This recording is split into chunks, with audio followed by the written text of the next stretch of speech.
Welcome everyone to the American Nomad podcast. I actually changed screens here, but I'm not seeing it, so I'm not sure what's going on there. Showing I'm still on the start screen. There we go. All right. Getting this show started. How is everybody? American Nomad in the house. Random Nomad in the house. What's going on, buddy? On B camera over here. I'm back from a couple of weeks in Texas and New Mexico. Got a pretty good perspective on the math situation now. Sounds okay? Thank you, Random Nomad, for letting me know, buddy. Anyway, without further ado, let's get this show started, shall we?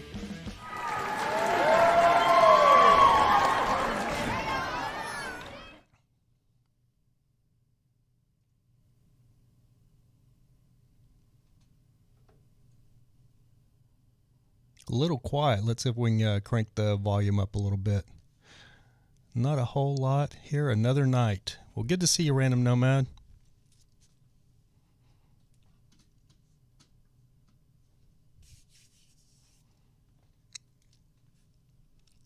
Thank you for joining me here on the American Nomad podcast for, God, what is it? Friday, October 30th, 2020. We are 3 days away from Election Day. Is that right? I believe 3 days away from Election Day. Crazy. It's going to be pretty insane. I turned the volume up a little bit, Random Nomad. How's it sound for you? I kind of cranked it up some more. Let me see here. Shows it's all the way up. Volume all good. Great. Anyway, thanks for joining me here again for the American Nomad podcast. I am the American Nomad, Rav Holly. As most of you know that follow the show, I've actually been out of town for a couple of weeks, so glad to be back. Not so much glad to be back in California, but glad to be back to streaming. I was off the entire time. I thought about trying to stream, but I actually just decided to take the time off and enjoy it with my family because I don't see my family very often. I ended up staying on the ranch with my brother in eastern New Mexico, right around Monument, New Mexico, which is right across the state line from where my dad lives in West Texas. It's probably about 60, 70 miles across there. So I ended up staying on the ranch with my brother, which I usually do when I go out there and help him out on the ranch. He thinks it's work. For me, it's actually pretty fun. I grew up doing that stuff. Didn't really want to do it for a living, but I enjoy it when I do get back there and get to hang out. I really enjoy it. I am at the point where I really enjoyed my time out there, spending time with people I know, my family, and I really don't have any family here in California, so I am actively looking at maybe even moving back to Texas. I didn't think I'd move back to Texas, but I am actually considering it now.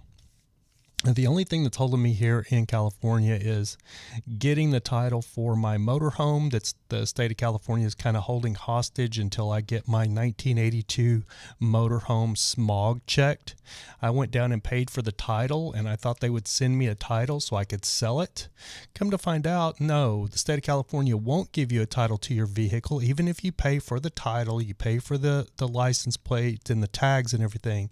If it's pending a smog check, they won't send you anything. You can't sell it. You can't do anything with it until you actually get it smog checked. So another one of those things I love about California. Random Nomad says, oh, I was watching your old videos, missed the streams. Y'all, thanks, Random Nomad. I really appreciate that, buddy. I am actually in the process of putting a video together. When I was in Texas last time, what I did was I actually was vlogging back in those days. I wasn't doing these live streams. And so I was trying to keep up and do a vlog every day, but it was hard when we were working around on the ranch. So this time I decided instead of trying to do a vlog every day, and my brother doesn't have the best internet out where he lives because it's kind of like BFE, middle of nowhere. So I actually decided this time around that I would just film little snippets of stuff on the ranch and put a video together once I got back. So I do have several, I probably got about 20 or 30 videos that are just little videos of working around on the ranch. And I was going to ask you guys if you would be interested in seeing that. I will go ahead and edit it and get it up on this channel. It won't be a live stream, but it'll be a actual video from my couple of weeks there in Texas on the ranch. So if you're interested in seeing that, go ahead and hit that like button, and be sure to leave me a comment and let me know if because I'm not going to sit there and put it all together, because the thing about it is I look at it from my perspective is it's just the same thing kind of over and over. We're just kind of out on the ranch feeding cattle, doing ranch things, and I don't know if it would just be redundant stuff, that you're just kind of watching the same thing, or if I should sit down and put the video together if you'd actually be interested in watching it. So Random Nomad says he'd watch it. Yeah, leave me a comment, Random Nomad. Let me know. I'm just going to kind of take a poll and see who wants me to put it together. And if I get enough feedback, I will put it together and get it up here in a few days. Maybe a day or two, actually. May work on it all day this week, or work on it all this weekend. BFE, haven't heard that saying in a good bit. Yeah, I'm old school. It's funny because my dad, he's actually an old timer. He's 80 years old. He's still shoeing horses, riding horses. He has over 500 cattle on a ranch that he takes care of, even though my brother takes care of ranch as well. My brother actually lives on the ranch, but my dad takes care of a ranch that's down from his house. And he's 80 years old. He gets out every morning, goes and checks on his cattle and does all that stuff. But he's got an old saying that people ask him, like, where do you live? And he says 40th and Plum, 40 miles out in the country and Plum back in the sticks. So he's super old school. I just say BFE, which is bum effed Egypt, I believe. Edmund, spiritual nutrition master. Me too. What's going on, Edmund? Good to see you, buddy. After the stream, I'll leave you a comment on here about the videos. Thank you, Random Nomad. I appreciate it. And you know what, buddy? I wanted to thank you because I don't always get to check the comments. Sometimes I just forget that people are watching my other videos, because you make them and you just kind of put them out there and they just kind of drift off in the universe. Unless I really go into the YouTube Studio app, I don't see that people's commented, so I forget people's actually watching my old videos. And I went in like a few days ago when I saw Random Nomad, you were watching like a bunch of my old vlogs and making comments, and I apologize for not getting back to you commenting on a timely manner. I just really didn't remember that. I didn't know anybody was commenting, so I just wanted to say, buddy, that was a pleasant surprise, and thank you. I do appreciate it. When you do these videos, not the streams so much, but when you do edit a video and record it, edit it, put it together, people don't realize like how much work that is. It's a grind to do it. And if you don't get a big response on a video, it's really deflating. But even after like a year or two, when somebody comments on it, it's like that little birdie's still out there, and people are still seeing it. So I really do appreciate that. Anyway, for today's show topic, I thought it was a good one because it's being talked about a lot, especially with the Hunter Biden stuff coming up. Now we're back to COVID hysteria again. Every time something goes wrong on the left, we're back to COVID hysteria. The world's ending.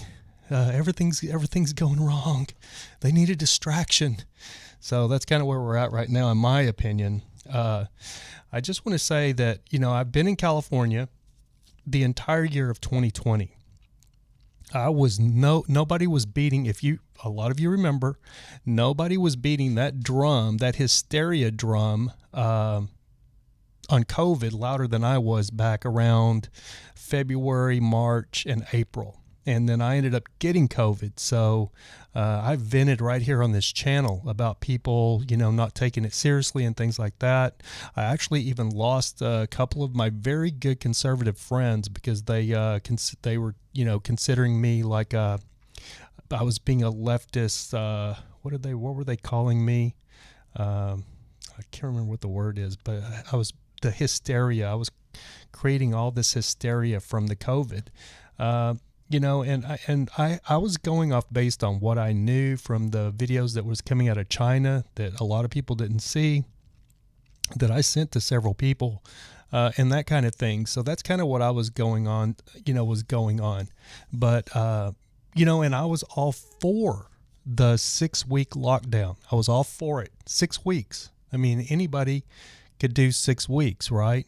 That was the original, was 6 weeks to flatten the curve. Okay. Well, we're 8-9 months into this, right? I mean, we're a year into this, and now they're still talking about, let's flatten the curve. Well, when is that curve going to be flat? That's what I want to know. And the truth of the matter is even with a vaccine, that curve is probably never going to be flat. So are we just going to live this way for the rest of our lives? That's where I'm at. Now, granted, I had COVID back in April, May. It's not it's not fun. A lot of us are still dealing with lasting condition from it. I have a lot of things. My brother I think he was pretty taken aback, because I've always been a big strapping guy, and I don't have the strength that I used to. And my brother is as strong as an ox, and I used to be pretty much as strong as he is, and he just couldn't. It just surprised him that I'm just not quite as strong as I used to be. But I think I'm going to get back there. China's had a second wave. Yeah, there's a second wave, I guess, coming, and I guess a lot of it has to do with probably the weather. Summer's over. I can tell you, I was invited to work on a music video on Tuesday, so I need to go get a COVID test if I'm going to work on this music video. I haven't done any production work the entire year of 2020. The last production I worked on was Westworld for HBO in November of 2019. That's the last production I worked on. So it would be nice to get back on set, because I do miss being on set. That's a lie. I did do a reality show out in Palm Springs about 3 or 4 months ago. And it was just a one-day shoot. I drove out to Palm Springs, did the shoot. It was a reality shoot. So it's not really a major production, but it was a pilot for a reality TV show. So I did do that. But there was a very tiny production from what I'm used to. So this is a music video shoot. Probably won't be that big of a production, nothing like Westworld or a Fox production or anything like that. But it would be nice to see some of my friends and get back on set. I do miss it. But in the cold states, it's going to explode, they say. Yeah, I agree with that, Random Nomad. But what I was going to also say is I kind of came back with like a cold. Anytime I travel, my body, it's always been that way. My body kind of like, I guess because of the stress of traveling, I end up kind of getting like a little cold. So I kind of had like a little cold. I think it's going to go away. But I was worried that I would get sick. Man, Trav, man, you are the man, bro. Trav, man, if you didn't see, Trav, man, hit me with a $3 super chat. Thank you so much, man. I really appreciate that. Good to see you, Trav, man. Great to have you back. But anyway, it's weird because everything here in California has been so locked down, and the governor, nobody's ever, it actually said it on the screen. Super chat. Awesome.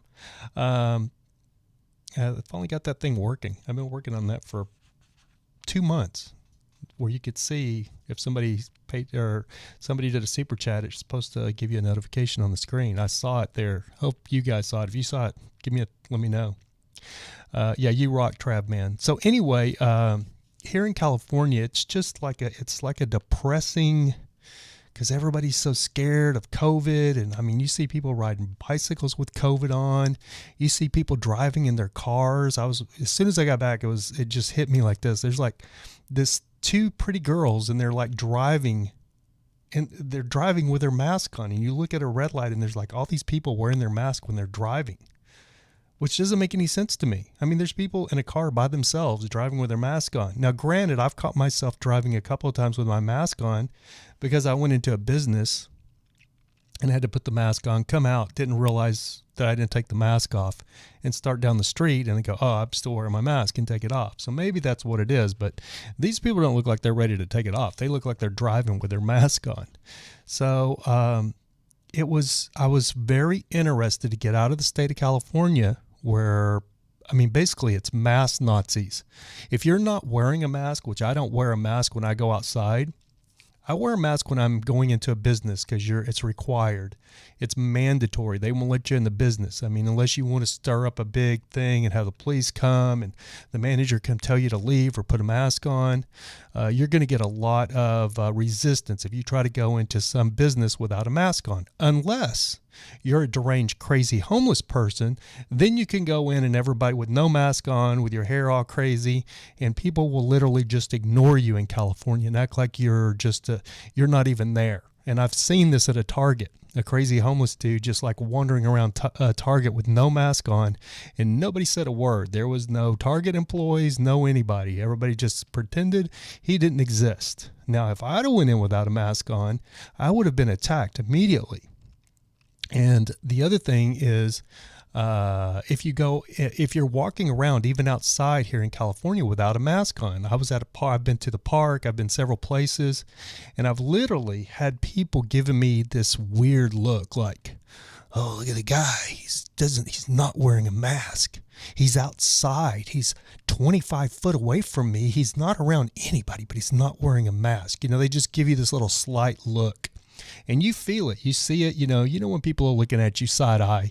And I've literally had that happen to me on more than one occasion. I'll usually just, look at them and smile and just kind of, nod my head to them. So I went, as most of you know, Trav Man, Random Nomad, most of you probably know, I actually went to Texas because my brother was getting married. So I was going to a wedding, something that's not even happening here in California, I don't think. I don't know anybody that's getting married. I don't know any big weddings that are going on here in California. I haven't heard of them because I will shoot weddings as a photographer. I've shot a lot of weddings, but I really haven't heard of anybody doing or getting married. I'm sure maybe they're getting married like in little tiny ceremonies, but not like a real wedding. So anyway, I go to my brother's wedding. My flight, listen to this. So it was a last minute flight because I had some things I had to get taken care of. So I had originally planned on driving, as I had said on the podcast. But then I had some things come up and I was worried that I wouldn't make it in time driving because I had procrastinated so long that I was going to have to drive straight through. So at the last minute, I decided to check airfares and see if there was any planes that would get me to the wedding on time, which was Saturday 2 weeks ago, and the wedding was at 6 o'clock. So I got online and I found a flight that would get me from John Wayne, Orange County Airport here in California, and it would get John Wayne Airport. It would get me into Lubbock, Texas, in time for me to get to the wedding at 6 p.m. in Texas time, and which were 3 hours different here. No, 2 hours difference, Pacific Standard Time and Central Time. So I actually found a flight that landed in Lubbock at 4:30 p.m. or it landed and I would be there at 4:30 p.m. And I ended up getting one of my mother's distant relatives that my dad's family's still really close to, someone that I hadn't seen in, probably 25 years. That's family of mine. They actually was going to my brother's wedding from Plainview, Texas, and they stopped in Lubbock and picked me up at the airport and took me to my brother's wedding. So it all worked out perfectly. I got there probably about 5:35 or something like that, maybe 5:15. So it couldn't have worked out any more perfectly, but I was very interested to see what kind of precautions was taken with this wedding, how many people were wearing a mask, it's a wedding. It's a big wedding. It was outdoor wedding at a beautiful venue about 40 miles from Lubbock, I guess, in this little town called Brownfield. And so I was really just kind of curious, because I know in California, everybody's just so petrified of, touching everybody, or, you even bump into somebody that and everybody's kind of standoffish, like, oh, don't get too close, they're holding their mask, pulling their mask up. So that's what I've been living with here in California for the past 7-8 months. So I was really interested to see how things were going to be at the wedding. And I was pleasantly surprised. They're just living their lives.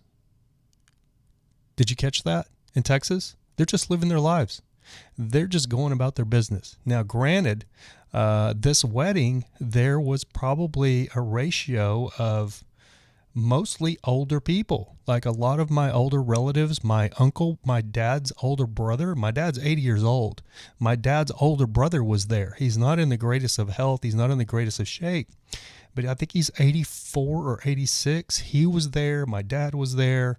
Lots and lots of people above the age of 45, 50 were there. I mean, lots of people. And everybody, I don't know, a lot of these people I do not know because I don't live there anymore where my dad and my brother lives. I don't live in Texas anymore. So a lot of these people I don't know. A lot of these people are being introduced to again.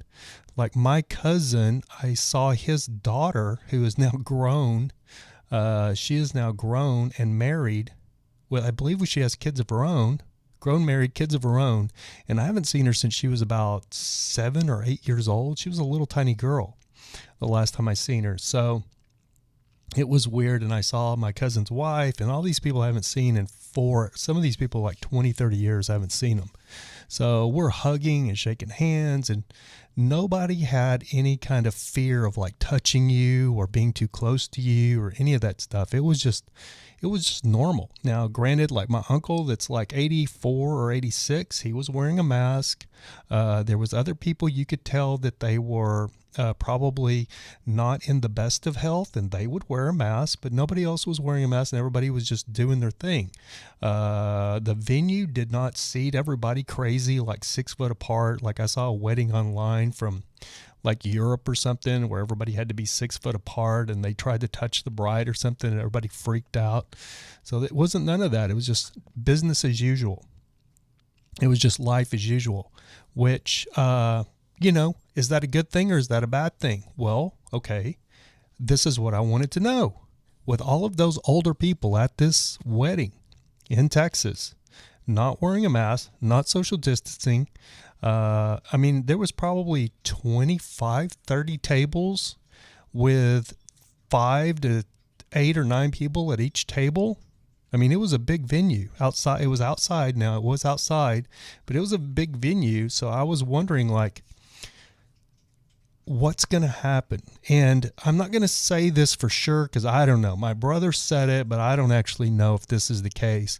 But he said that one of the guys, the younger guys that was at the wedding, had tested positive for corona a couple of days later. So my brothers, like, and my new sister-in-law I think they were freaking out a little bit about that. Nothing's happened. So nobody's gotten sick. Nobody's died. We're 2 weeks, going on 2 weeks. It was the 17th. Today's the 30th. The wedding was on the 17th. So with all of these people with all of these older people that were there. Now, these people aren't the greatest shape. This isn't people that are in the gym every day. These are everyday blue-collar working Texans that are out there on the ranch or out there in the cotton field or just working for a living, and drinking Budweiser or Coors Light on the weekend, doing things like that. So I really was interested to know, like, how many people from this wedding are going to get sick, how many are going to contract COVID, and how many are going to pass away from it. Because, like if you look at CNN or if you look at MSNBC, if you have any kind of social gathering with more than 20 people, 4 of them are going to die, right? So we're 2 weeks away from this wedding. I don't know anybody that's got COVID from the wedding. I don't know anybody that's sick. Now, we're not out of the woods. I would say it's got to be like a month out. But now, even 2 weeks out, if somebody does get sick, it's not necessarily that they were at the wedding. Like myself, if I hadn't already had COVID and I came down with COVID, I would not blame the wedding. I would blame probably I got it from the plane, when I was flying out there or flying back. So I just don't know anybody that's gotten sick from COVID that was at the wedding. But on the other flip side of that, my younger brother that got married had a very good friend of his that passed away from COVID while I was there. So it's not like people aren't taking it seriously in Texas and believe that it's fake, because, you know, that's what Californians think. Oh, these crazy conservative Texans, they just think it's all fake. It's not like that. They know it's real. There are people that are dying from it. They know people that are dying from it. My younger brother, one of his friends, like I said, that was in his 60s, passed away from COVID while I was there at his house. He got a call and they had told him that this gentleman had passed away, and is a very good friend of mine, a very good friend of my brother's, not mine, very good friend of my brother's. So it's not like they're not taking it serious. But the difference is they're just living their lives. They're just doing, you know, and at this point, that's what I think we really have to do. I think the way we're going to get this is the herd, what do they call it? Herd immunity or whatever. I think that's going to be the way to do it, which is the way Sweden did. Sweden never closed down. They took a lot of flack for never closing down. But there are spikes going on right now in Texas and New Mexico. New Mexico was the same way. So my brother's ranch is in New Mexico. So when you get out in New Mexico, if you go to a convenience store or anything, every store says mask required when you get to the door, just like California. They have a Democratic governor, and you have a lot of liberals in New Mexico. But you can walk into a convenience store with no mask on. Nobody says a word. So basically what New Mexico is, even though you have a mix of liberal conservative, what New Mexico is personal choice. They look at you and it's your personal choice. Now, I will say I did get the side eye a couple of times from people when I was walking in a convenience store and wasn't wearing a mask in New Mexico, from people that were wearing masks.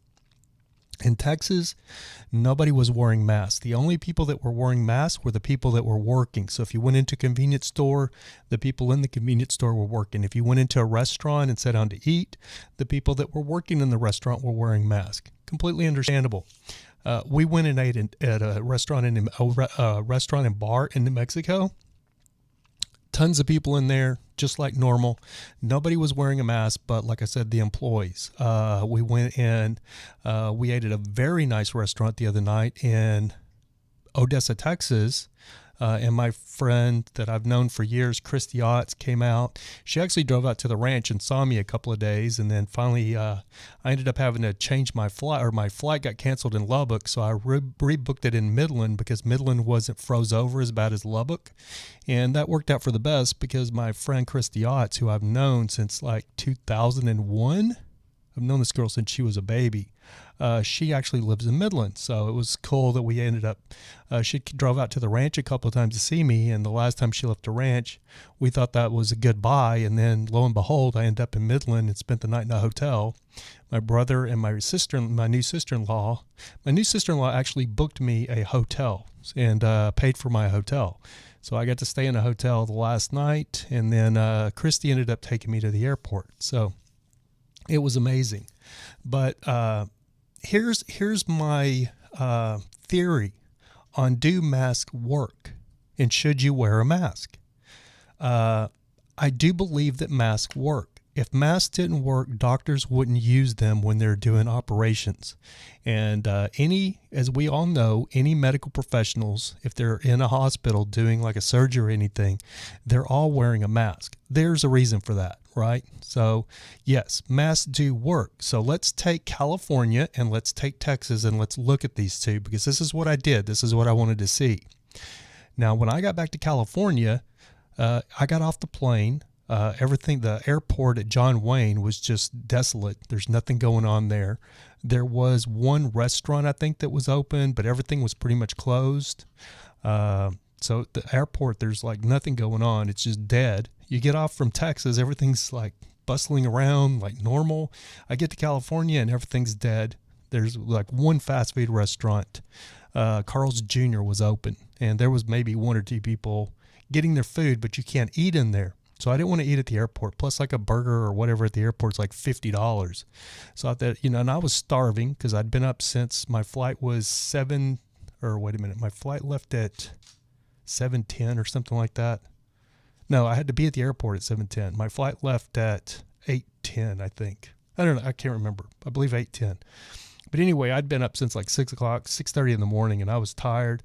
I got here and I was hungry. So I leave the airport. And I get the bright idea of instead of paying $35 for an Uber, because it's like 20 miles, or a Lyft, I looked at the Lyft app and I was going to order my Lyft, and it gave me the option to take a bus, a city bus, which I don't know anything about taking city buses. But I'm like, well, I'm not in a hurry today, so this could be a freaking adventure. So let's look at taking a bus, because the bus was $4 to get from the John Wayne International Airport to over here to my office. So I'm like, $30 or $4? And I can get something to eat. I can stop, get off the bus, get something to eat if I see something I want.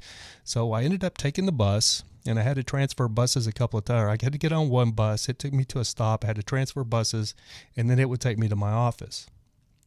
Unfortunately for me, I missed my first stop, and it took me about a half a mile or quarter of a mile or 3/4 of a mile past my original stop where I was supposed to get off. So I had to walk all the way back to that stop. And then when I got back, there was a Chick-fil-A there. So I go up to the Chick-fil-A. It was right by my bus stop. So I go to the Chick-fil-A, and I start to go in, because I've been in Texas. I start to go in the door, and this girl's like, no, you can't go in. You can't go in. Just stay out there. We'll come and get you. We'll come and take your order. I was like, oh yeah, I'm in California. Oh yes, I'm sorry, my bad. And she goes, wait under that umbrella over there. I was like, okay. So it's like you just submit to what they're telling you, but then it's not the employee's fault, because this is what they're being told to do. So I go over to the sidewalk. They have one umbrella sitting there so you can stand under the umbrella. So I go over, stand under the umbrella, and then a girl comes out. She takes my order while I'm standing under the umbrella, and then she goes back inside. And then they come back out with like this plastic bucket tray thing, like you'd put dishes in, and your food's in there, so they don't have to touch you and you don't have to touch them. It's like bizarro world. And then I get my food, and I realize that all of their patio, they have like an outside patio, all of their chairs and stuff are gone, and the tables are all like stacked up, because you can't eat on their patio either. You can't eat anywhere at the restaurant. There's nowhere to eat. You can't eat inside the dining room. The whole restaurant, they won't even let you in the restaurant. And you can't eat on their patio. It's all closed. So here I am. I'm not in a vehicle because I'm on a city bus, right? So here I am I got a milkshake and like a regular, the original #1 combo, which is just like fries and a chicken sandwich. And here I am just with I have a suitcase and a backpack, and I'm just walking around randomly looking for a place to sit on the curb where I can eat. Ended up going across the street from the Chick-fil-A, and luckily I found a business that was actually closed, and they had all their tables and everything, and all their chairs were all chained together. But I was able to scoot one of their chairs out and squeeze myself in and sit there at this closed business and eat, and that's what I did. But if it hadn't been for that business and their tables being outside, I would have ended up having to be just sitting on a curb somewhere, or the sidewalk somewhere, and eating my food. So that's where we're at in California. Now, do masks work or do they not work? So here's the deal. So Texas is about, I think it's 10 million people shy of California. I think California is like 40 million people is the population. Texas is 30 million. So California still has quite a bit more people, or has 10 million more people than Texas does. Okay. And you can see how the drastic measures they're going to here in California. Now, Texas, on the other hand, is just everybody's freewheeling and just doing whatever they do and just living life. Texas has surpassed California in COVID cases, but they're still neck and neck. Texas is just barely past California. And California has the economy's totally shut down pretty much still. Everything's pretty much shut down. They're finally just starting to kind of open things back up. But Texas is just living life. So you would think everybody in Texas would be dying. You think Texas would be 3 times worse than California. If everybody in California is taking all of these drastic measures, Texas is taking no drastic measures. You can wear a mask or you can not wear a mask. It's all personal choice. In New Mexico as well. You think those 2 states would just be off the charts hot zones. But I'm here to report that they're not. I mean, there are people that are getting COVID just like they are in California. It's, but like I said, when you don't have 90% of the people in Texas wearing masks, you have 90% of the people in California wearing masks, you think there would be two drastic differences there. They're not. They're neck and neck. Texas is barely leading California in COVID when California is literally keeping everything shut down. Those two should be drastically different.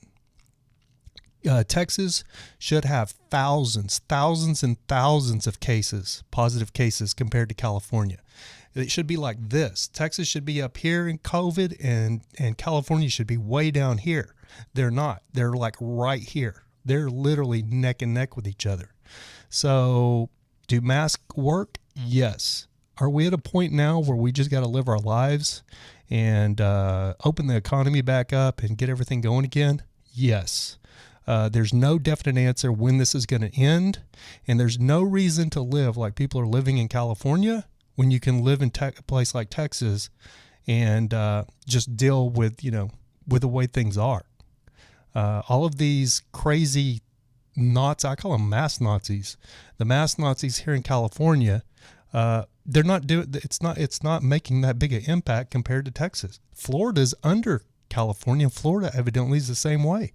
Nobody in Florida is wearing a mask. So if you look at those two, but if you compare California to Texas, those two, with everybody, like I said, 90% of the people here wearing masks.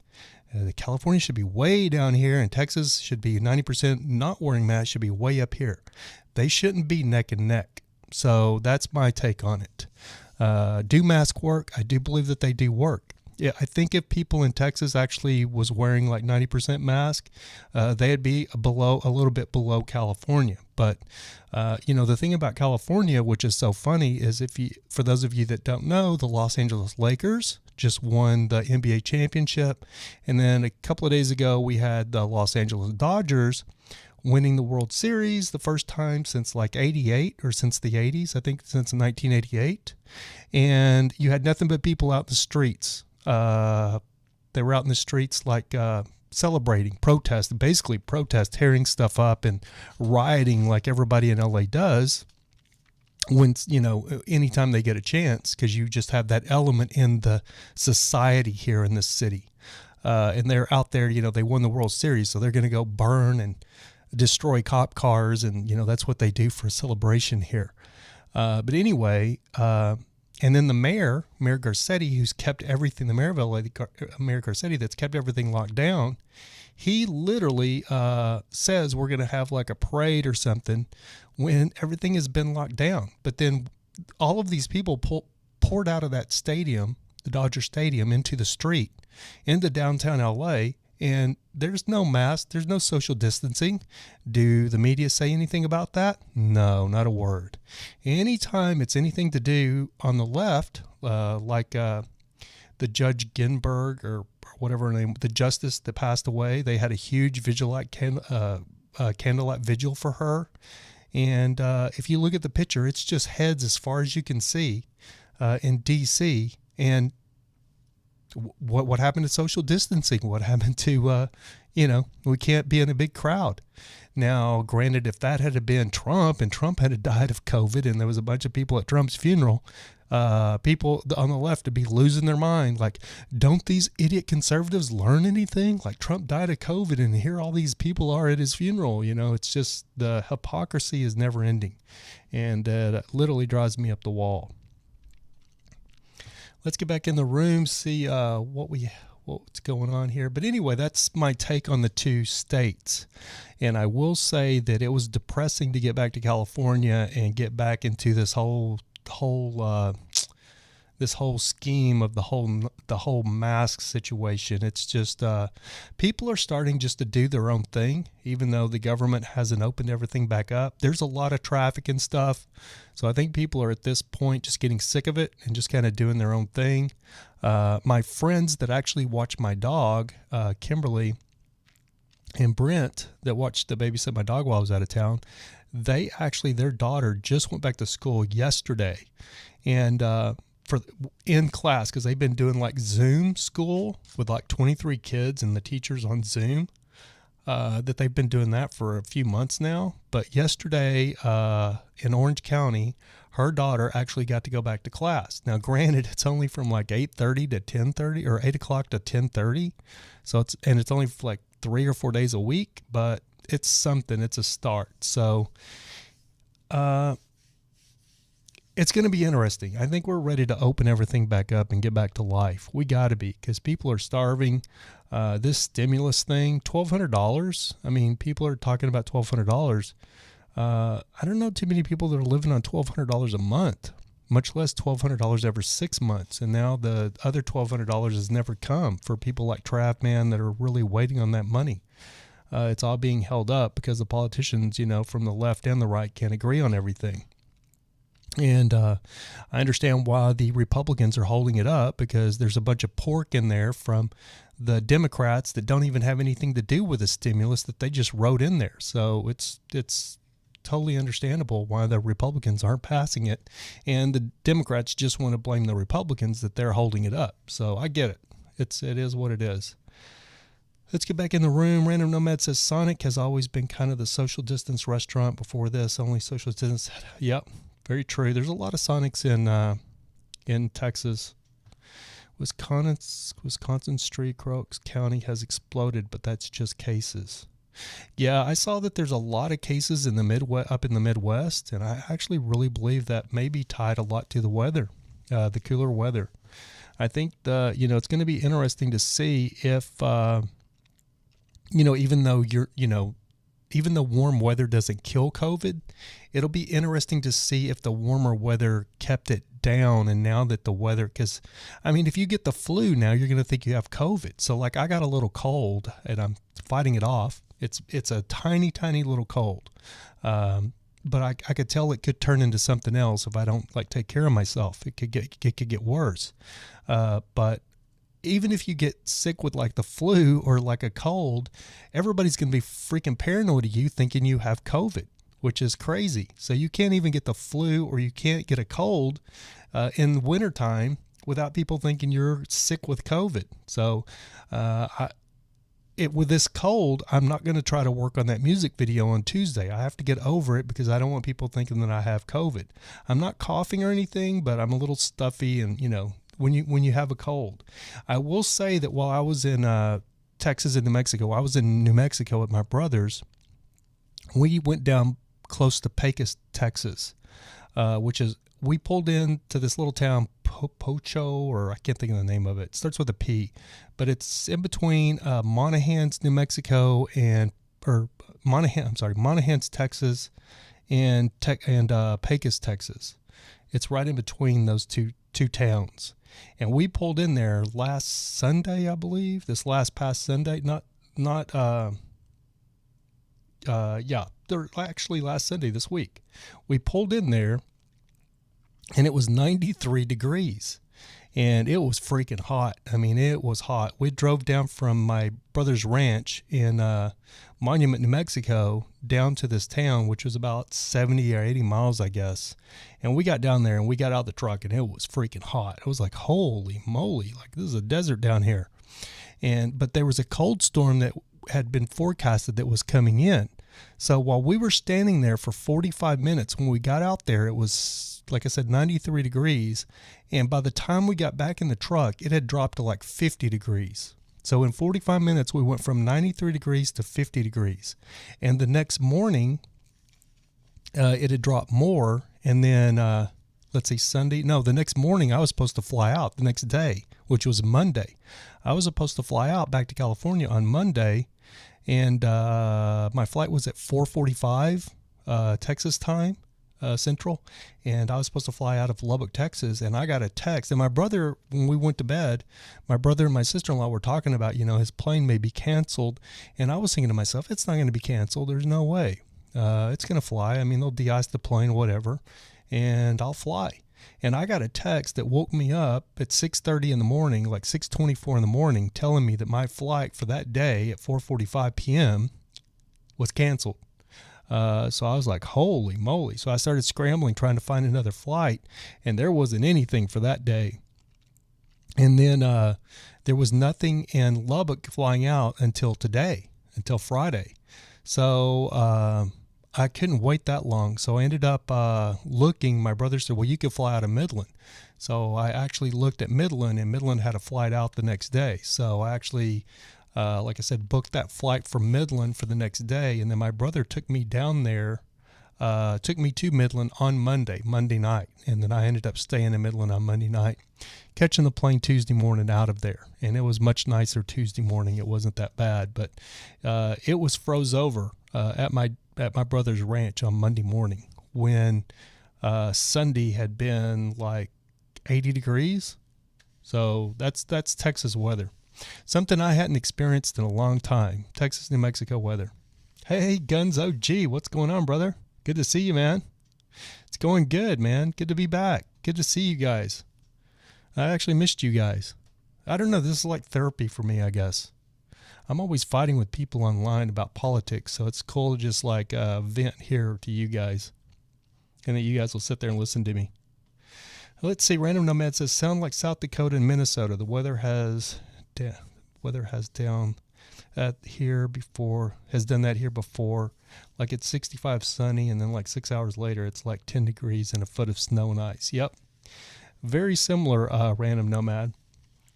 I remember one time I was coming through Minnesota. I was in Moorhead, and I was going to grab at the Rip Griffith. I think it's a Rip Griffith, the truck stop there in Fargo, North Dakota. Is it a Rip Griffith? There's a big truck stop there right off the 29. I believe it's the 29 right there. And I had just finished up working in Moorhead. I was working in Moorhead, Minnesota, but I was going back to Dallas. So I would stop at that truck stop, whatever it is. I think it's a Rip Griffith, if I remember right.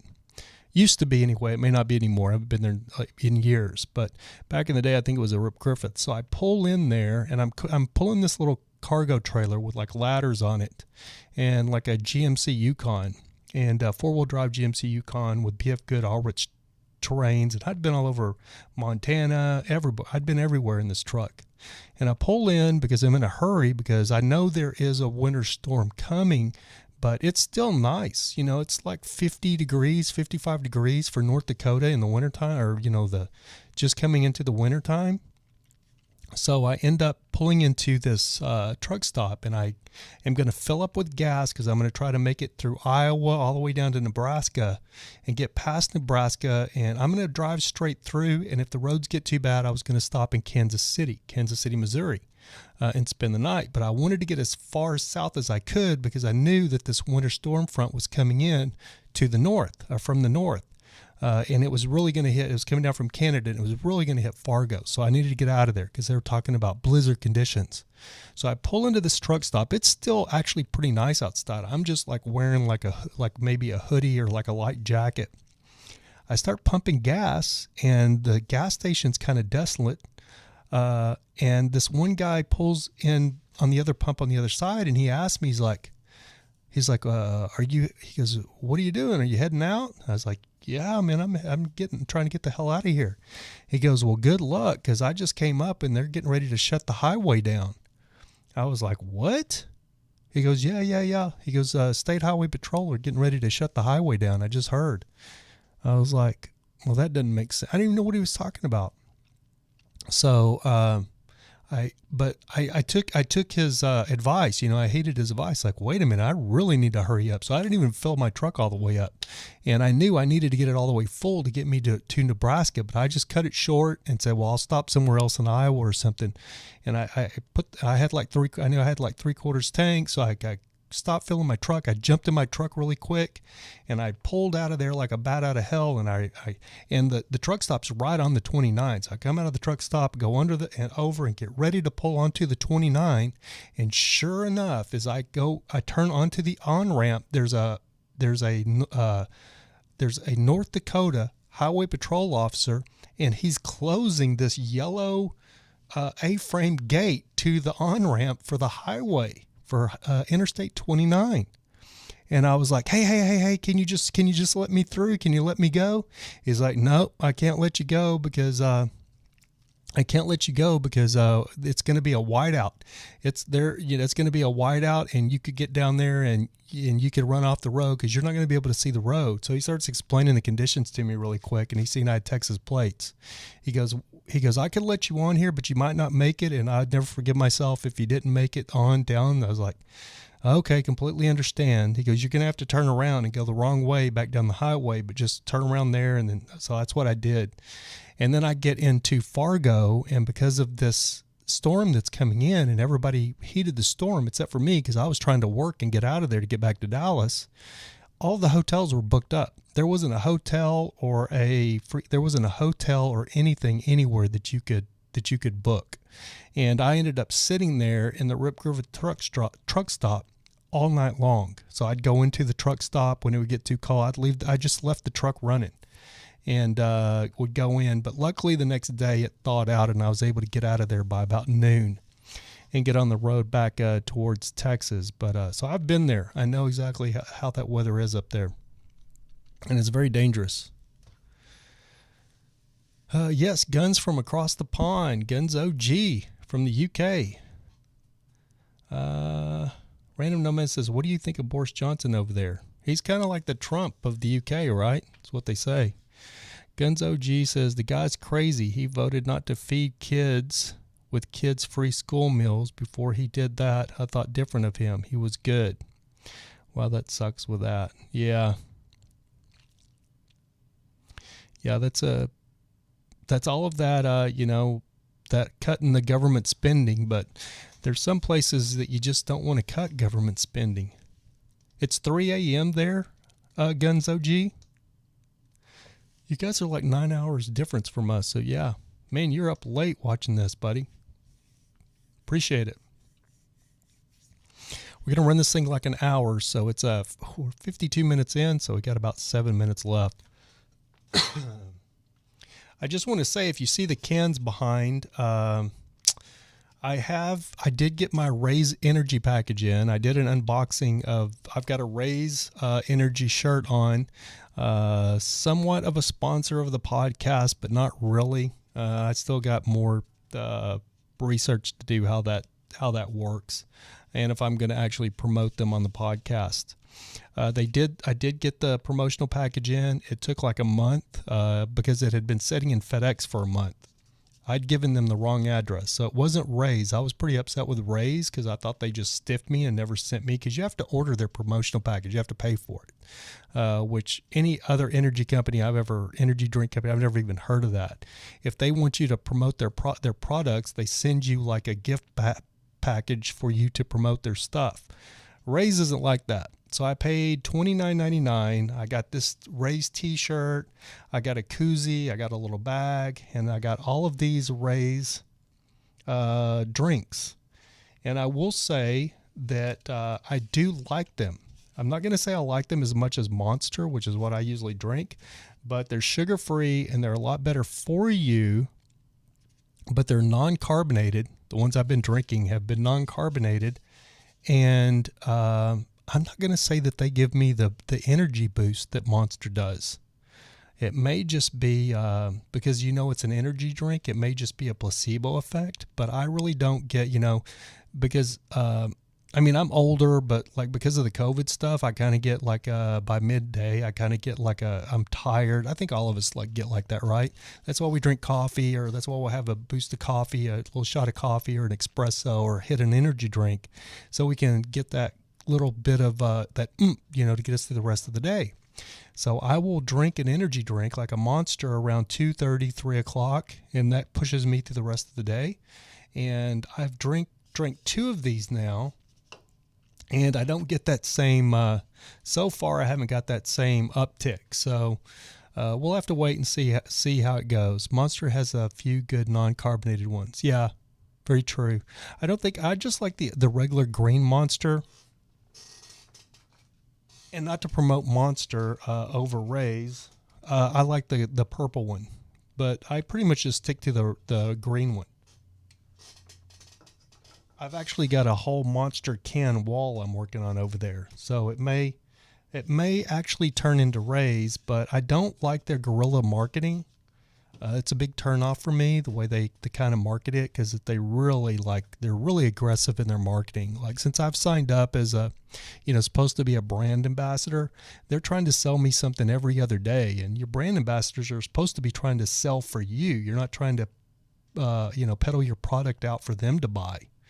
Amway and, a lot of those old, MLM, multi-level marketing schemes work that way, and it's kind of like Raise for me is kind of working that way. So I don't know. I'm not putting it down yet. We'll see what happens, but I'm a little iffy about like putting their links and stuff, in my description yet until I figure it out. And the main thing is if I like it. And I can tell you I'm drinking this one. I do like it. I like the taste of it. As long as it gives me a boost, if it doesn't give me a boost, I could be drinking water, with a little bit of flavoring in it. I do like it that it's sugar-free. It's sugar-free, and it's supposed to be way more natural ingredients. What I do like about this is you can't get it at 7-Eleven. You can't get it anywhere, so you could get it from me, or if you wanted to go buy it, you would have to get it from a vitamin shop. Guns OG.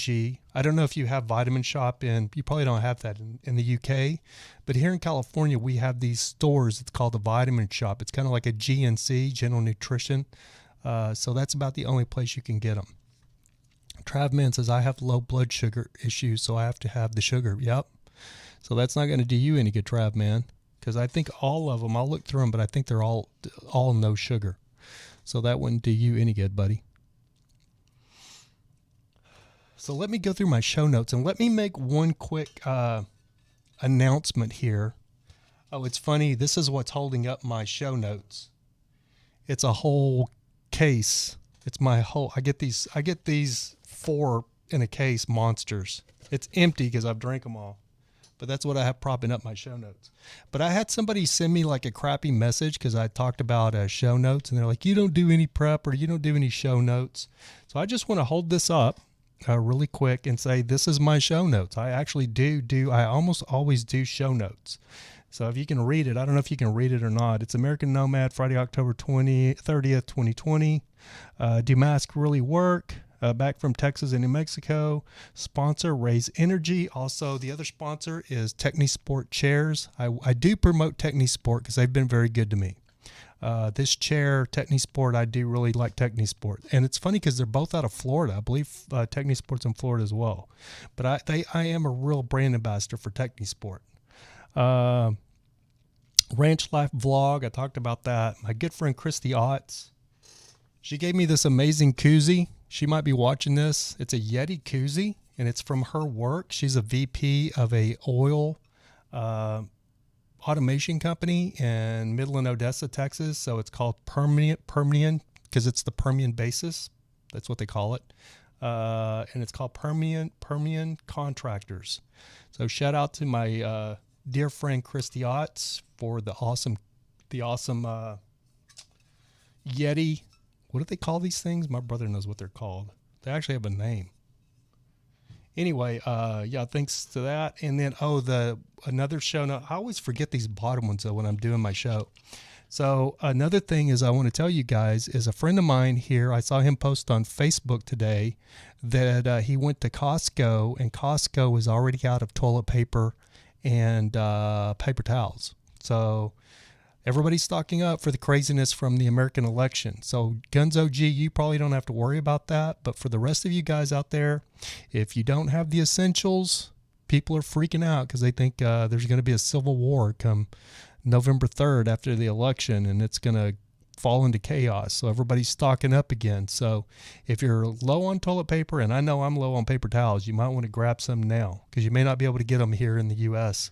in major metropolitan areas like LA after November 1st. The election 3 days away. Yes, I already voted. I voted for Trump. I think most of you know that. It's a given. And I want to touch on some van life news real quick here in the last minute or so. My friends, for the van lifers that are van life fans, my friends, somebody else, Summer Travels. What about Bang? Yeah, you know, Sumner, I always call you Sumner Travels. I have seen the Bang, and kind of Rays is kind of along those same lines, it seems like for me. But I haven't tried the Bang, but there's a convenience store right here that really promotes it a lot. I think they're a distributor for Bang.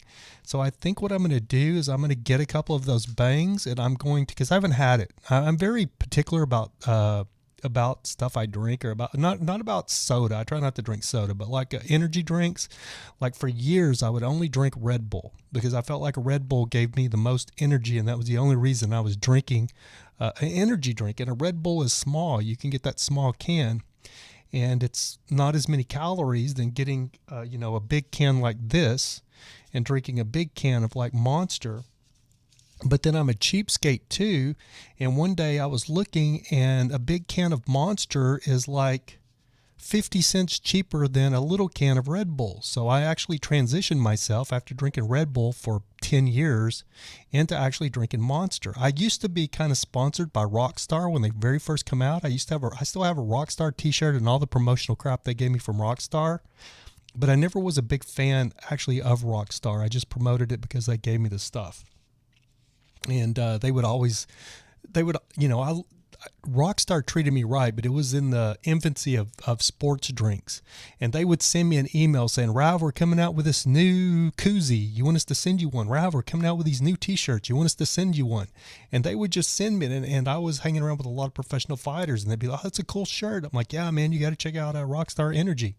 They'll send you one. Let me get a hold of them, and we'll get you a shirt, that kind of thing. And so, but I do want to touch on a minute of van life news. We just went over an hour. My friends, Devin and April with Ambo Life. Some of you know they've been on my Nomad News YouTube channel. They just announced that they are selling their ambulance. So they're in Salt Lake City, Utah right now. They were at the Harvest Beat up in Wisconsin, I believe. So what did it call the Beet Harvest? I said the Harvest Beat. The Beet Harvest up in Wisconsin. And I believe they finished that, and now they're in Salt Lake City, Utah. And they just listed their ambulance that they've been living in for the past 2-3 years. They just listed it for sale. It's very nice on the inside. It's been built out. It has been featured on Cheap RV Living with Bob Wells. So you could go to their channel, Ambo Life. I will take credit. I'm the one that talked them into doing a YouTube channel. They haven't posted in a while, and what a lot of people don't realize is when you do YouTube, it's a grind, and when you're not making a lot of money back from it, it's a lot of work. So it's like you're putting out a lot of work and not getting a lot of return. So that's why you see a lot of YouTubers like disappear for a time. I know people get frustrated with that because your favorite YouTubers, that they may be on YouTube like crazy, and then all of a sudden they just kind of disappear, and you're just like, where'd they go? It's just because I know YouTubers that I watch, like Casey Neistat. Most of you probably don't know who that is, but he's a very famous YouTuber who I've been watching way before he was famous on YouTube. He got hard and heavy on YouTube probably about 4 years ago, and became a multimillionaire from YouTube. And he stopped making YouTube videos for a year. He just quit, and he's just coming back. So, YouTube's a grind. People don't understand that. But it looks like, I haven't talked to Devin and April, but it kind of looks like they're getting out of the van life. And, as much as people hype up van life, I talked about this a couple of weeks ago, or like a month ago, having a base camp or, some place to call home, it's a real thing. And you really have to be nomad. I think people are set being nomads for a year or 2 years until the newness wears off of it, and then they start like looking, for transition. And you're seeing a lot of that right now in the van life community. You're seeing a lot of the popular van lifers back into sticks and bricks.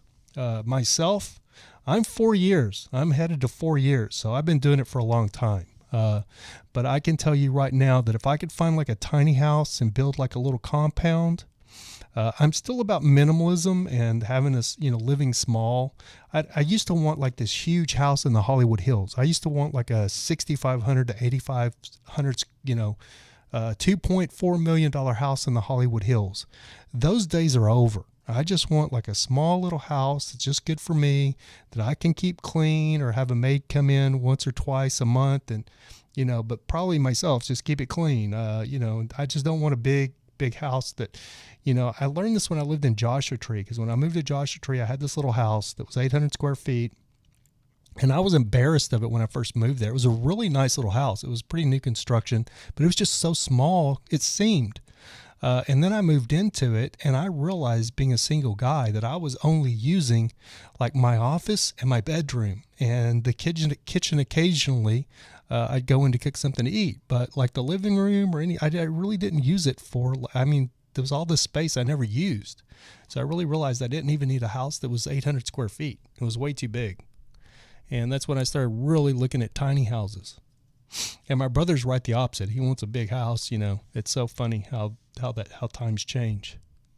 How many YouTubes do you own? Just 2? Yes, Guns OG. I only have 2. I have this channel, and I have another channel that's called Nomad News.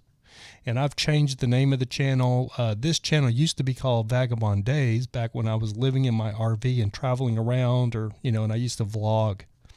And that never really took off. So at a certain point, I decided to change it, and I changed it.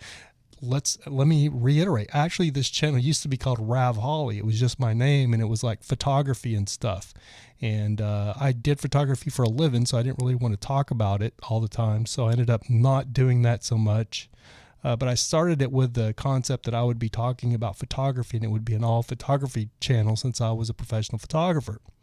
And then when I got into van life, I changed it to Vagabond Days because that was the name of my van life channel. And then when I stopped doing the vlogs for van life, I changed it to American Nomad. So it's a mess. It's funny. My buddy Paul Barger, he makes fun of me about how much I changed the name of my channels. Random Nomad says, Nomad News, I enjoyed watching them.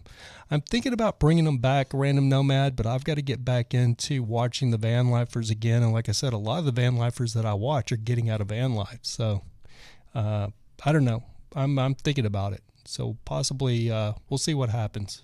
No promises. Anyway, guys, we're 7 minutes past. I'm not going to cry over it because I haven't done a show here in 2 weeks.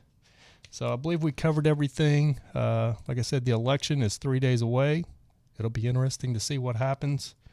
Be sure to get your toilet paper.